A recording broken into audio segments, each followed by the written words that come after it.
por favor. Então ele vai fazer um número de mágica. Acho que é isso aí.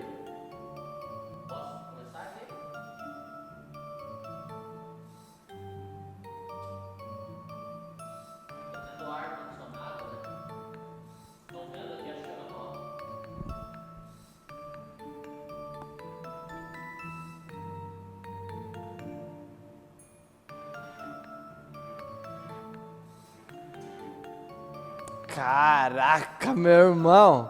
Cara, é muito bom. Eu vou pedir pra você repetir esse número que eu adorei. Não, deixa eu ver. Não tá aqui, meu irmão. Caralho, você viu que ele pega a chama de um lado, joga no ar e consegue pegar de novo. Vai de novo, não, faz de novo que ficou muito bom esse número. Caraca, quem é Mr. M? O que é Mr. M?